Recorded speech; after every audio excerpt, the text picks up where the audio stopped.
하나님께서 사울을 버리신 이후에 그 사울을 위해서 슬퍼하고 있었던 그 사무엘에게 하나님께서 말씀하십니다.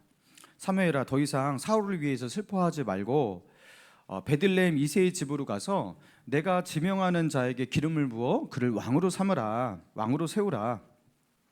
자, 그래서 사무엘은 하나님의 명령대로 베들레헴 이새의 집을 찾아갑니다.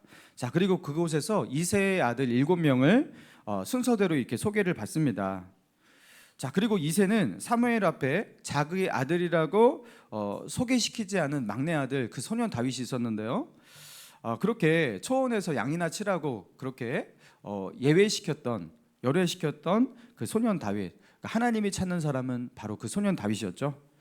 자, 그러면서 사무엘은 소년 다윗에게 기름을 붓습니다. 자, 그리고 그때로부터 다윗은 어떻게 되었습니까? 자, 13절 보니까 이렇게 나와 있어요. 이날 이후로 다윗이 여호와의 영에 크게 감동되었다. 자, 여호와의 영에 크게 감동된 소년 다윗이 등장하기 시작한 겁니다. 자, 여호와의 영에 크게 감동된 다윗, 이런 다윗의 모습과 완전히 대비되는 인물이 등장하죠. 바로 누구입니까? 자, 악령이 들려버린 사울입니다. 자, 14절 같이 있습니다. 시작. 여호와의 영이 사울에게서 떠나고 여호와께서 부리시는 악령이, 자, 사울에게서 무엇이 떠났고 무엇이 왔다고요? 자, 여호와의 영은 사울에게서 떠났어요. 그리고 무엇이 사울에게 왔다고요? 여호와께서 부리시는 악령이 와서 사울을 번뇌하게 했다, 이렇게 나옵니다. 자, 얼마 전까지 성령의 감동을 받았던, 그죠? 성령의 감동으로 살았던 사울이었어요. 자, 그런데 이제 사울이 악령에 붙잡힌 사람이 되었다라는 거예요. 이런 변화가 굉장히 극적으로 일어나고 있습니다. 자, 그러면서 여기서 악령이 그를 뭐 했다고요? 번뇌하게 했다. 자, 번뇌하게 했다, 이렇게 번역을 하고 있는데 히브리어 원문에는 이게 바하트라는 단어가 쓰였어요. 자, 성경에 많이 쓰이는 단어입니다. 바하트. 두렵게 하다, 놀라게 하다, 이게 바하트예요. 두렵게 하다, 놀라게 하다. 대부분 두렵게 하다 이런 식으로 번역이 돼요. 자, 욥기 7장 14절에 주께서 꿈으로 나를 놀라게 하시고 환상으로 나를 두렵게 하시니, 두렵게 하다, 이게 바하트예요. 자, 그리고 다니엘서 8장 17절에 다니엘이 을레 강변에서 하나님의 환상을 보고 가브리엘 천사를 만나거든요. 그때 그가 내가 선 곳으로 나왔는데 그가 나올 때 내가, 이제 가브리엘 천사를 말하는 거예요. 그가 나올 때 내가 두려워서 얼굴을 땅에 대고 엎드리매. 그 두렵다, 여기서 두려워서, 이것도 바하트예요. 자, 그러니까 보통 그냥 두려워하다, 두렵게 하다, 이렇게 번역이 되는 그 단어 바하트가 여기에 쓰인 거예요. 근데 여기는 번뇌하게 하다, 좀 특이하게 번역을 한 겁니다. 자, 그러니까 굳이 번뇌하게 하다 이렇게 번역할 필요가 없는데 이렇게 번역을 했어요. 아마도 뭔가 머릿속이 혼란스럽다, 이렇게 요걸 강조를 하려고 했던 것 같아요. 그래서 많은 성경에서 놀라게 하다, 두렵게 하다 이런 식으로 번역을 합니다. 자, 아니면 뭐 그에게 고통을 주다 이런 식으로 번역을 하기도 하고요. 자, 그러니까 자, 악령이 어떻게 했던 거예요? 사울을 두렵게 하고 놀라게 했던 거예요. 자, 그런데 여기서 이 악령을 소개할 때 여호와께서 부리시는 악령이라고 그렇게 표현하고 있습니다. 자, 여호와께서 부리시는 악령, 이게 좀 표현이 좀 이상하잖아요. 하나님께서 막 악령을 부리셔가지고 악령을 사용하시고 좀 그렇잖아요, 그죠? 자, 그런데 여러분, 이게 무슨 뜻입니까? 여호와께서 부리시는 악령. 여러분, 악령들도 나름의 자유의지를 갖고 있다는 거 여러분 아시죠? 여러분, 천사들이 자유의지가 있어요, 없어요? 천사들도 있습니다. 그러니까 그 찬송이 진짜 찬송이 되는 거예요. 자신의 자유의지로 하나님을 찬송해야지 찬송이 되잖아요, 그죠? 자, 사탄도 그래요. 그래서 사탄도 어떻게 된 거예요? 하나님을 배반하고 불순종하고 교만하여서 하나님께서 땅으로 내쫓은 타락한 천사가 사탄이잖아요. 자유의지가 있습니다. 자, 모든 사탄 귀신들도 나름의 자유의지가 있습니다.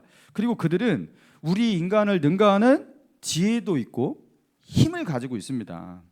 그래서 우리가 사탄과 맞서 싸워서 이길 수 있는 고유한 힘 대 결로 한다면 우리는 사탄을 이길 수가 없어요. 여러분, 그런데 사탄이 활보하고 있는, 공중의 권세 잡은 사탄이 있는 이 세상 속에서 여러분, 그럼에도 불구하고 우리가 여기서 담대하게 살아갈 수 있는 근거가 무엇입니까? 여러분 귀신이 무섭잖아요. 사탄이 무섭잖아요. 그죠?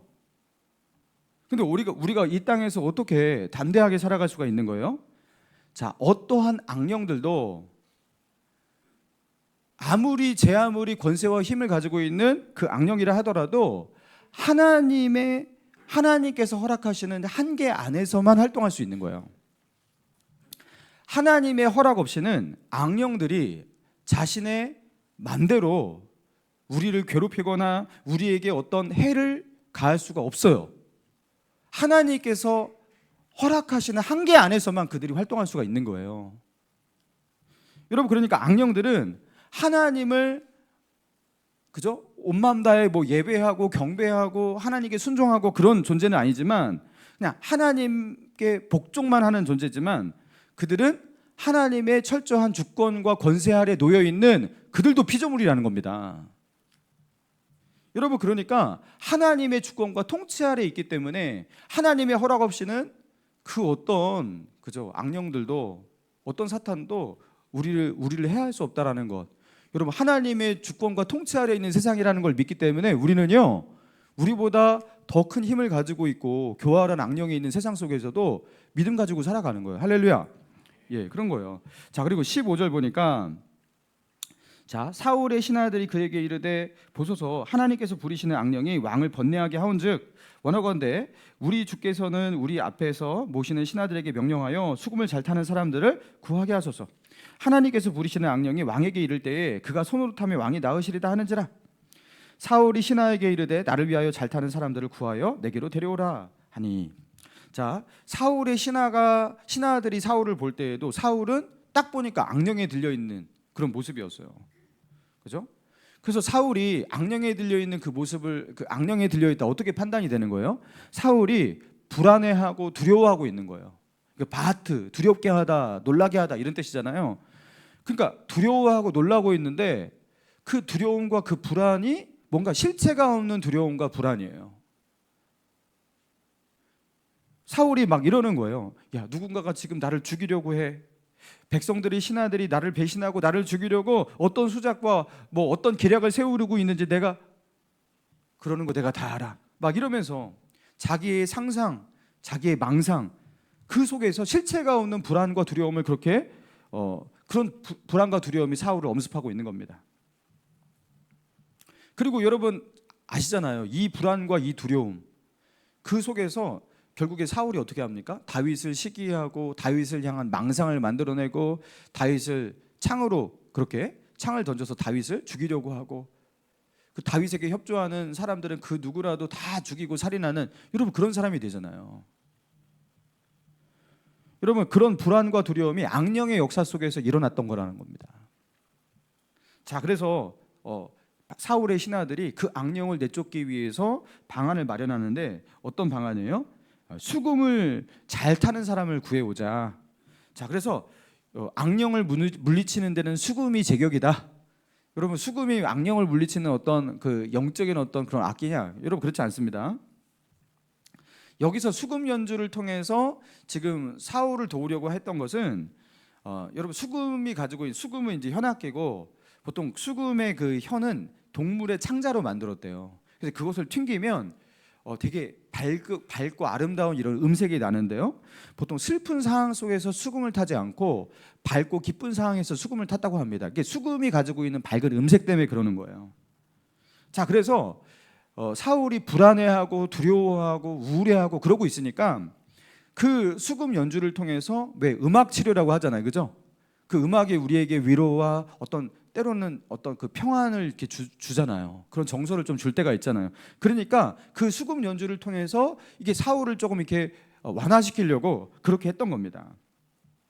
그러니까 사울이 지푸라기를 잡는 심정으로 수금 잘 타는 사람을 구해오라 그렇게 말을 합니다. 자, 그리고 궁중에서 일하는 한 소년이 그 수금 연주를 잘 하는 사람을 알고 있다고 하면서 누구를 소개해요? 베들레헴에 살고 있는 이새의 아들 다윗을 소개하는데 18절 같이 읽습니다. 시작. 소년 중 한 사람이 대답하여 이르되 내가 베들레헴 사람 이새의 아들 본즉 준수한 자라 여호와께서 그와 함께 계시더이다 하더라. 자, 지금 이 궁중에서 일하고 있는 한 소년이 누구를 알고 있냐면 다윗에 대해서 알고 있어요. 자, 그러니까 다윗이 꽤 소문난 존재가 되었던 거예요. 자, 아직은 왕으로서 차기 왕이 되기 위해서 기름 부어졌다 이 소문은 나지 않았지만 사무엘을 통해서 기름 부어진 그 다윗이 성령의 감동을 받으면서 그때부터 원래도 좀 이렇게 출중한 모습이 있었지만 남다른 모습이 그때부터 더 생기기 시작하면서 베들레헴을 넘어서서 다윗에 대한 어떤 소문이 있었던 것으로 보입니다. 일단 수금 연주를 참 잘해요. 음악성이 있어요. 자, 그리고 무용과 구변이 준수했다 나오는데 여기서 무용이라는 것은 뭐 현대 무용을 잘하고 그 무용을 말하는 게 아니죠. 춤 잘 춘다 이게 말하는 게 아니죠. 무예와 용맹함을 말하는 겁니다. 무예도 굉장히 뛰어났어요. 자, 그리고 구변, 말하는 재주가 있었어요. 그러니까 굉장히 지혜롭고 지적인 사람이었다라는 겁니다. 그러니까 뭐 하나 빠지지가 않는 사람이에요. 이 당시에 소년이었는데도 다윗은요 뭐 하나 빠지지가 않는 어떤 탁월한 모습을 갖추기 시작했습니다. 자, 그러면서 마지막으로 어떻게 표현하고 있어요? 그에 대해서 여호와께서 그와 함께 계시더이다. 야, 여호와께서 다윗과 함께 계시다. 이거를 왜 사람들이 이렇게 느꼈을까요? 여러분 그 무예를 잘 하고 그죠? 좀 구변이 좀 있고 뭐 하프 그 수금 연주를 잘하면 여호와께서 함께 하시는 사람이 되는 건 아니잖아요. 그죠? 여호와께서 함께 하시다라는 것을 사람들은 무엇을 통해 느꼈을까? 저는 그렇게 생각합니다. 다윗이 나중에 골리앗과 싸우잖아요. 그리고 골리앗과 싸우러 나아가기 위해서 내가 싸우겠습니다 하면서 사울 왕에게 나아가서 내가 싸우겠다고 하면서 사울 왕을 설득할 때 다윗이 뭐라고 말합니까? 내가 아버지의 양을 지킬 때에 사자와 곰과 싸웠습니다. 내가 사자의 그 맹수의 수염을 잡고 그것을 쳐 죽였습니다. 그러면서 여호와께서 사자와 곰의 발톱에서 나를 구원하셨습니다. 이런 고백을 하잖아요. 아마도 다윗이 양을 치면서 맹수와 싸웠던 이 이야기가 그 베들레헴을 넘어서서 많은 곳에서 회자가 되었던 것으로 보입니다. 소년이지만 체구가 작은 소년이지만 그가 가지고 있는 그 용맹함, 그죠? 그리고 그 맹수들의 그 위협 가운데서 하나님께서 그를 구원하시고 지키시는 그 모습들, 이런 것들이 사람들에게 막 알려졌던 거예요. 그래서 여호와께서 그와 함께 계시다. 그렇게 사람들에게 인식이 되었던 겁니다. 자, 그래서 사울은요 전령을 베들레헴으로 보내서 다윗을 데려옵니다. 자, 그리고 사울이 다윗을 데려와 보니까 뭐 수금 연주도 시켜보고 일을 시켜보니까 너무 마음에 들었던 거예요. 그래서 다윗을 자기의 궁전에 거주하면서 자신을 섬길 수 있도록 그렇게 조치를 했다라는 거예요. 자, 그러면서 23절 보니까 사울에게 다윗이 필요한 그 결정적 이유가 여기 나오죠. 자, 23절 시작. 하나님께서 부리시는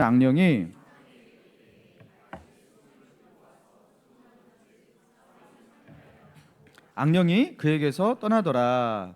자, 악령이 사울을 괴롭혀 갖고 사울이 불안해하고 놀라고 두려워하고 그는 번뇌하게 되었는데 그때마다 다윗이 수금을 가져와서 이 수금 연주를 한단 말이에요. 자, 수금 연주를 하니까 어떻게 되었다고요? 사울이 상쾌하여 낫고 악령이 그에게서 떠나더라. 야, 다윗의 수금 연주는 다르구나. 그러니까 악령을 물리치는 수금 연주가 뭐 따로 있나? 여러분, 다윗의 수금 연주는 왜 악령을 물리치는 거죠? 어떻게 연주를 하면 악령을 물리치는 어떤 이 악기 연주를 할 수가 있는 겁니까? 여러분, 다윗이 왜 수금을 잘 탔을까? 수금을 가지고 도대체 다윗은 뭘 했을까? 여러분, 다윗이 이게 수금을 연주하면서 뭐 사랑을 노래하면서 여러분 대부분의 가요의 뭐 90% 이상이 가사의 내용이 뭐 남녀간의 그 사랑을 노래하는 거 아니겠습니까? 내가 뭐 너를 너무나 사랑한다, 뭐 설렌다, 아니면 너와 헤어져서 너무 슬프다, 아프다, 뭐 그래서 술 마신다, 뭐 이런 얘기, 그죠? 다 가요의 내용들이 그런 거잖아요, 그죠? 뭐 그리고 뭐 세상이 이렇다 저렇다, 뭐 이런 내용 가지고 뭐 그런 가사들도 좀 있긴 하고요. 자, 다윗이 수금 연주하면서 그런 거 노래했을까요? 여러분, 다윗이 수금 연주를 통해서 거기서 자신이 노래했던 거, 여러분 그게 무엇이었을까? 여러분, 다윗은요 시편을 보아서 알겠지만 다윗의 시편은 한결같이 다 하나님과의 관계를 노래하는 거잖아요, 그죠? 하나님을 찬양하는 거고 하나님을 향한 기도고 여러분 다윗의 수금 연주도 그랬을 것으로 보이지 않습니까? 다윗은요 그 수금을 연주하면서 그 초원에서도 뭐 했던 거예요? 하나님을 찬양했던 거예요. 그 양을 치면서 때때로 시간이 날 때 그 수금을 연주하면서 하나님을 노래하고 하나님을 찬양했던 거예요. 거기서 혼자 하나님을 예배하고 그랬던 거예요. 그 전능하신 하나님을 노래하고 그 하나님의 인자하심을 찬양하고 하나님이 베푸신 그 은혜, 그 아름다움에 대해서 감사하고 찬양하는 그런 수금으로 그 찬양하고 노래하는 거, 그거를요 그대로 사울의 궁전에 와갖고 사울 앞에서 했던 거예요. 그리고 다윗의 그 찬양과 그 예배, 수금으로 드리는 그 찬양과 예배 속에서 악령이 버티지 못하고 나갔던 겁니다. 사울에게서 나갔던 겁니다. 그리고 다윗이 또 떠나고 그러면 다시 뭐 사울에게 들어오고 그랬던 겁니다. 사랑하는 성도 여러분, 이 본문을 통해서 하나님께서 우리에게 주시는 중요한 메시지가 있습니다. 여러분, 그게 무엇입니까? 자, 사울이 악령에 들려버린 이 모습을 볼 필요가 있어요. 자, 사울은 어떻게 하다가 이렇게 되었을까? 여러분, 그는 하나님의 명령에 순종하지 않았어요. 그리고 자신의 뜻, 자신이 바라는 것을 쫓아가는 그런 인생을 선택하면서 나아갔습니다. 그래서 그는 진지한 회개도 하지 않습니다. 하나님의 뜻과 명령보다 자기가 원하는 것을 성취하고 자기가 가장 바라는 그 권력, 그 왕의 자리에 집착하고 그것을 위해서 백성들의 눈치를 보고 그들 앞에서 어떻게 보여지느냐가 중요하고, 여러분 거기에 온 신경을 썼던 사울이었어요. 자기의 노선을 이제 분명히 하기 시작했다라는 거예요. 자, 세상적으로 본다면 사울은요 이제 종교의 굴레에서 벗어나서 자신의 자유를 찾아가는 사람이에요. 더 이상 여호와의 명령과 뜻을 따르지 않고 자기가 원하는 것, 자기가 좋아하는 것, 자기가 가치 있다고 여기는 것, 자기의 신념대로 그렇게 쫓아가는 삶을 선택한 거예요. 나는 내가 원하는 대로, 내가 바라는 대로, 내가 생각하는 대로 살겠다. 여러분, 이거 자기의 자유를 찾아 나선 거 아니겠습니까? 여러분, 신앙으로 살라고, 믿음으로 살라고, 말씀대로 살라고, 여러분 이게요 우리에게 때로는 답답하게 느껴질 때가 있잖아요. 그죠? 이것도 하지 말고 저것도 하지 말고 하나님이 이것도 싫어하시고 저것도 싫어하시고 이렇게 해야 되고, 여러분 그러니까요 부담스럽고 답답할 때가 있잖아요. 때로는 내 욕망과 충돌할 때가 있잖아요. 내가 바라고 원하는 것 하고 싶은데 그 멈춰야 되고, 그죠? 내 자유가 때로는 이것 때문에 억압당할 때도 있잖아요. 그죠? 사울은 그게 싫은 거예요. 그래서 어떻게 한 거예요? 자신의 자유를 억압하는 그 신앙을 택하는 것이 아니라 자신의 욕망을 따라가는 자유를 선택한 거예요. 여호와의 명령을 따라 살아가는 삶이 아니라 자기의 욕망을 따라 자기가 바라는 것을 그 추구하는 그런 충실한 삶을 살기로 선택한 거예요. 자, 이제 사울은 자유합니다. 그런데 이게 어찌된 일인가? 사울은요 자기 욕망에 부합한 삶을 살면서 자기의 쾌락, 자기의 영광, 그것을 추구하는 그 삶이 자기를 행복으로 이끌 줄로 기대했거든요. 자기를 정말로 자유하게 할 줄로 알았거든요. 내 안에 어느 날부터 그 사울이 이렇게 사무엘이 사울에게 기름 부으면서 여호와의 영이 감동되어서, 그렇죠? 항상 여호와의 영이 주시는 양심의 가책 속에 살았는데 여호와의 영이 떠나니까 좀 자유한 마음도 들어요. 하나님을 경외하는 삶을 포기하고 순종의 삶을 살지 않고 자기 마음대로 사니까 자유한 마음이 들기 시작했어요. 자, 그런데 그의 마음 가운데 무엇이 들어왔다고요? 악령이 들어옵니다. 그의 마음은 악령의 놀이터가 됩니다. 그때부터 실체가 없는 불안, 두려움, 그렇죠? 그때부터 사울은 쫓기는 삶을 살기 시작합니다. 불안해서 살 수가 없어요. 사랑하는 성도 여러분, 이 사울의 모습을 왜 주목하게 하시냐면요, 하나님은 우리에게 보여주시는 거예요. 이게 바로 세상에서 말하는 자유의 실체예요. 내 마음대로 살면 그게 행복이 될 줄로 알지만 내 욕망을 쫓아가고 내가 하고 싶은 것을 내 마음대로 취하고 추구하며 살아가면, 하나님의 명령대로 살지 않고 내 뜻을 따라 살아가면, 하나님이 내게 주신 그 굴레 밖으로 내가 그 굴레를 끊고 그 굴레 밖으로 나아가면 그게 나에게 자유가 될 줄 알고 그곳으로 나가지만, 여러분 주님 밖에 정말로 자유가 있냐? 그게 자유라면 자유겠지만 여러분 그 자유의 실체가 무엇인지를 사울을 통해서 우리에게 보여주고 있다라는 겁니다.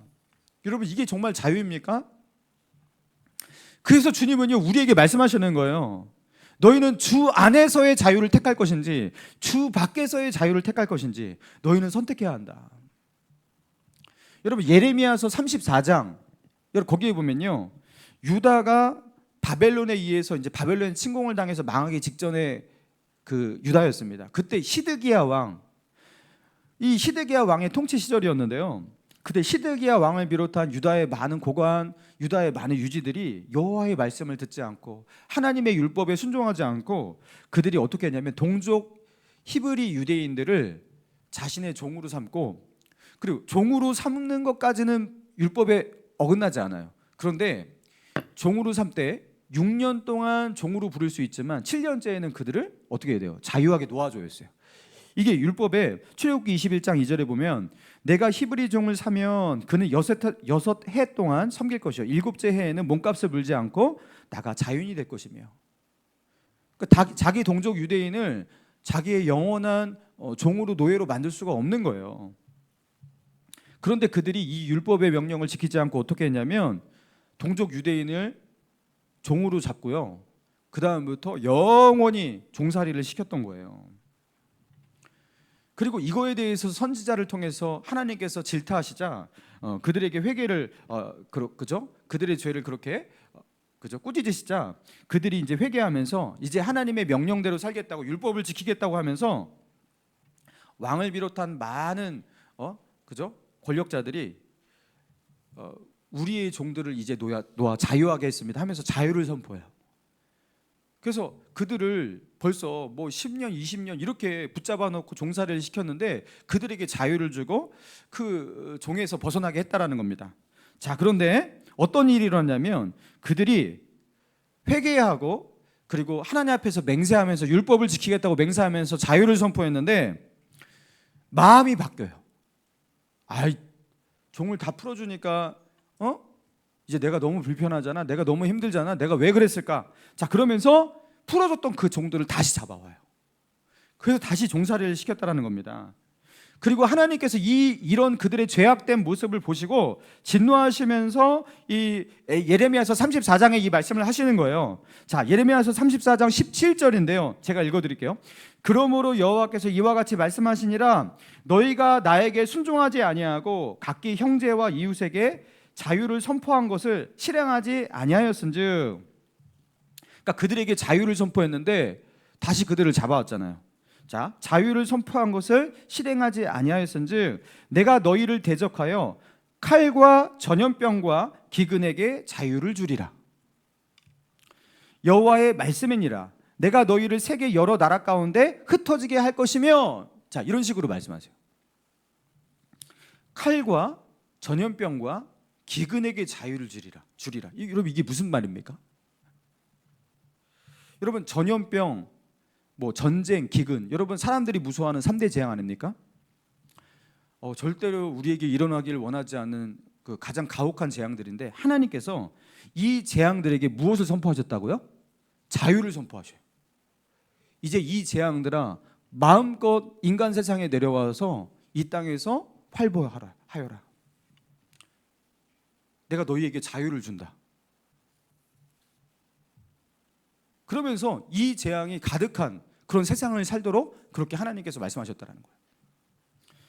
여러분 뭘 말하는 거예요? 하나님께서 우리에게 주신 그 명령이 무겁다고, 그게 답답하다고, 나는 자유롭다고 하나님의 명령 밖으로 뛰쳐나가고 자기가 옳다고 생각하는 삶을 살고 자기가 욕망하는 삶을 살아가고 그게 나에게 자유라고, 자, 그렇게 고백하면서 이스라엘 사람들처럼 이렇게 하나님의 명령 밖으로 뛰쳐나가고 불순종하고 여러분 그렇잖아요. 여러분 그러면 하나님은 어떻게 하실 수 있다? 칼과 전염병과 기근에게도 자유를 선포하신다는 거예요. 여러분 지금 사울이 당한 것이 이런 맥락 속에서 일어난 일이에요. 주님 밖으로 뛰쳐나간 이 사울이 자유 아니야? 그렇지 않아요. 하나님은요 악령에게 자유를 선포해요. 그동안 하나님의 제한 속에서, 하나님의 통제 속에서, 하나님의 보호 속에서 악령이 사울을 건들지 못했던 거예요. 근데 사울은 그걸 몰라요. 그러면서 하나님의 말씀을 지키는 것이, 그분의 뜻에 따르는 삶이 너무나 답답하다고, 내가 원하는 거 하지도 못하는 게 무슨 행복이냐고 하면서 주님밖에 자유를 구하지만 여러분 그곳은 진정한 자유가 없는 것이에요. 하나님은요, 사나운 개의 목줄을 풀어버리듯 개야 자유하라. 그러면 그 개는 어떻게 합니까? 그 싸나운 개가 다 물어버리죠. 하나님은요, 사울에 대해서 사울에게 그 악령의 역사가 자유할 수 있도록 그렇게 하시는 거예요. 여러분, 우리에게 진짜 자유가 무엇인지 다시 생각해야 돼요. 여러분, 진정한 자유가 무엇입니까? 우리는 언제 자유할 수가 있습니까? 요한복음 8장 32절에 진리를 알지니 진리가 너희를 뭐하리라? 자유롭게 하리라. 여러분, 진리가 우리를 자유롭게 한대요. 여러분, 진리란 뭘 말하는 거예요? 예수 그리스도가 하나님이 보내신 우리의 구원자라는 거. 여러분, 이게 진리인 줄 믿습니다. 여러분, 우리가 예수 그리스도를 주님이라고 부를 때 누구든지 주의 이름을 부르는 자는 구원을 받으리라. 예수님을 주님으로 고백해야 돼요. 주님으로 고백해야 돼요. 그분이 나의 주이시다, 이렇게 고백해야 돼요. 그분이 주이시다는 것은 그분은 이제부터 나를 소유하시고 나를 통치하시고 나는 그분 안에 있다라는 소리예요. 여러분, 주님 밖에 아니라 주님 안에 있어야지 자유한 겁니다. 그래서 마태복음 11장 28절에 수고하고 무거운 짐진 자들아 다 내게로 오라. 내가 너희를 뭐하리라? 쉬게 하리라. 나는 마음이 온유하고 겸손하니 나의 멍에를 메고 내게 배우라. 그리하면 너희 마음이 무엇을 얻으리니? 쉼을 얻으리니. 이는 내 멍에는 쉽고 내 짐은 가벼움이니라.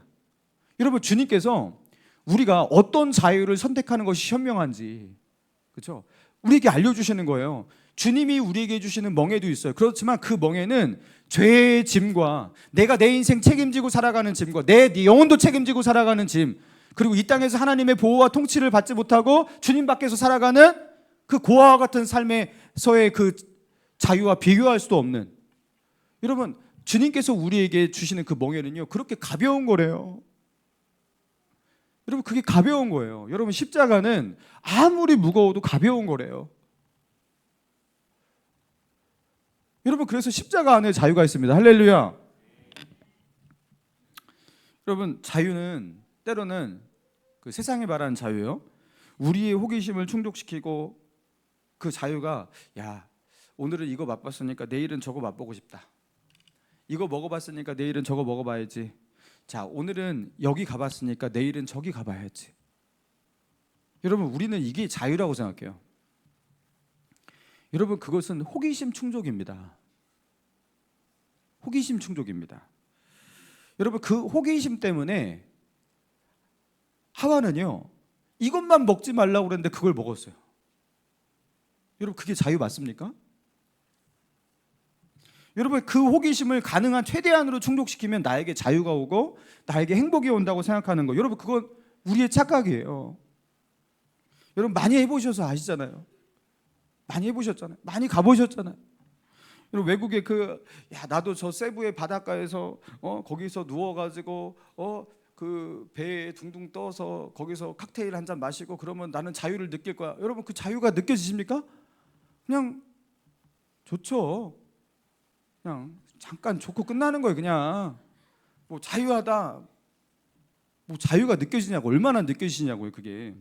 여러분, 이태리의 그 아름다운 바다, 나도 거기 가고, 스위스의 그 아름다운 그 설경이라든가 그 산세, 거기서 그 호수 그 밑에서 거기서 나도 이렇게 사진 찍으면 자유할 것 같아. 여러분, 자유하시냐고요, 진짜로.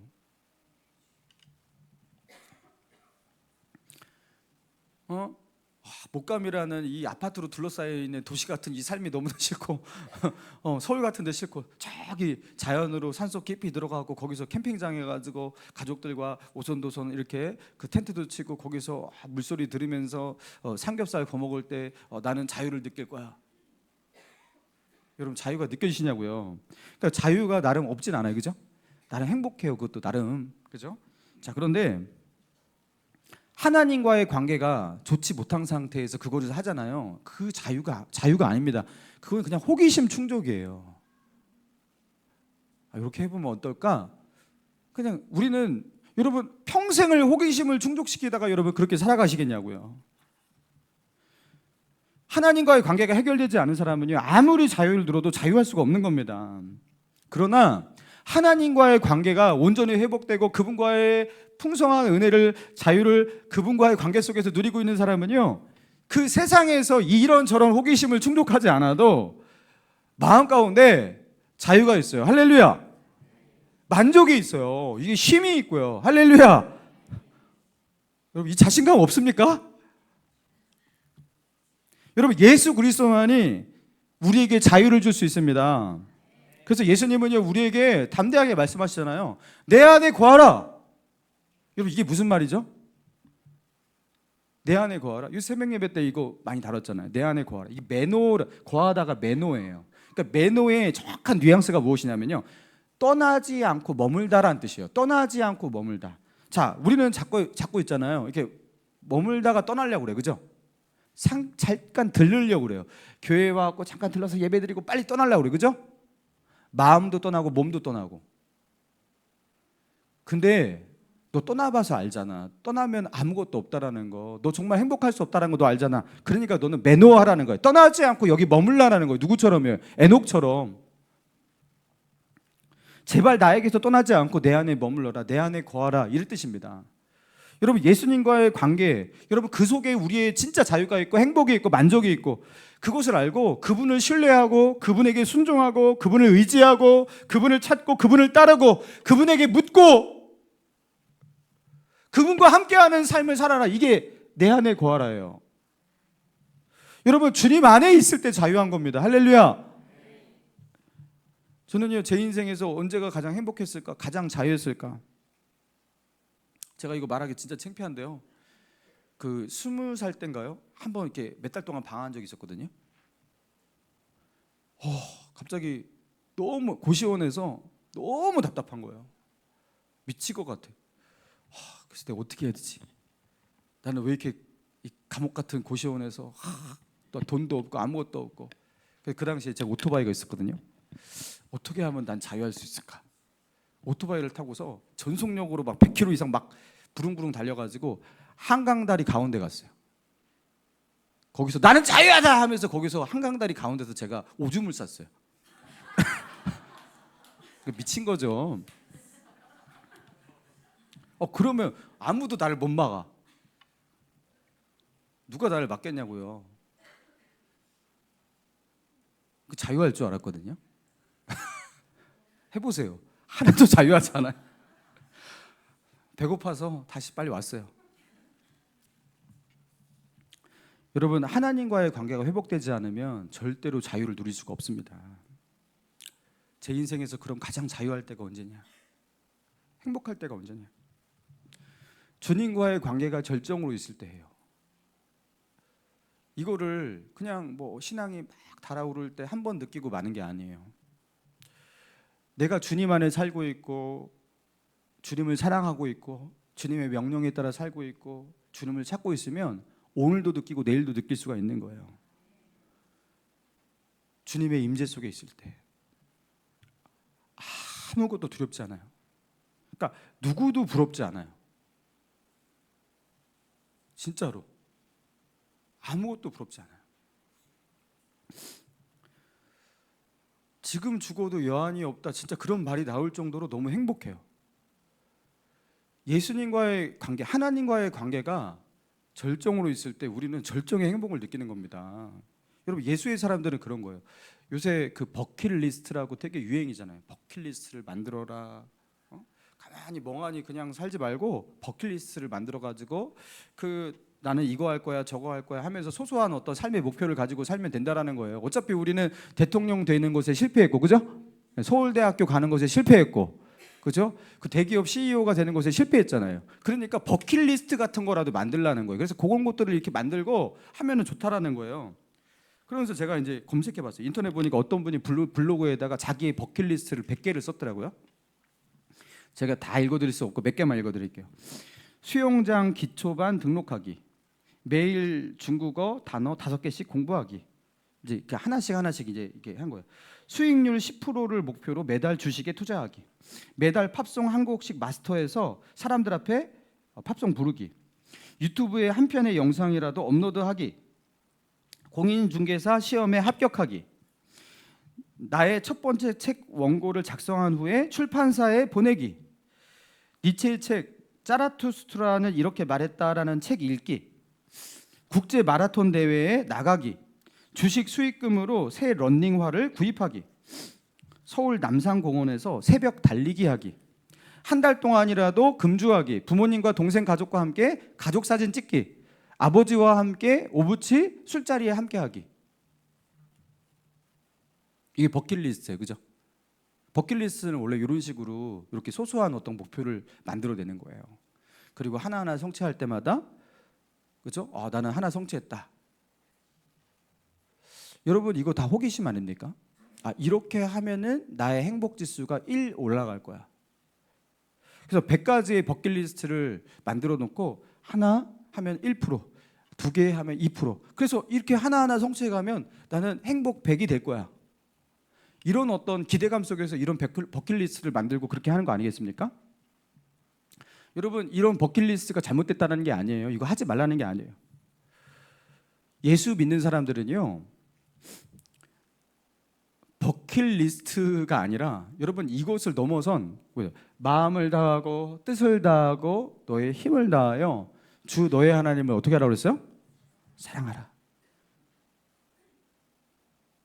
그러니까 하나님 사랑이 우리의 간절한 그 1번이 아니라 0번이에요. 여러분 이것이 우리에게 절대적인 1번이 되어서 여러분 이 명령 앞에 우리가 살아가는 거예요. 여러분 그러면 이 버킷리스트 좀 있으면 좀 더 뭐 풍요로운 삶이 펼쳐질 수도 있겠지만 여러분 그 1번, 그죠? 하나님을 사랑하라는 거, 그 하나님과의 관계를 붙잡으라는 그 1번에 우리가 주목할 때 여러분 우리의 내면은요, 우리의 영혼은 꽉 차게 되는 거예요.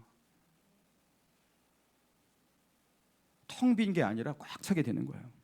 여러분 주님 밖에 자유가 아닙니다. 주님 밖에 자유가 없습니다. 주님 안에 자유가 있습니다. 주님 안에서 주님이 주시는 그 자유 속에 살아갈 수 있는 저와 여러분 되시기를 주님의 이름으로 축원합니다.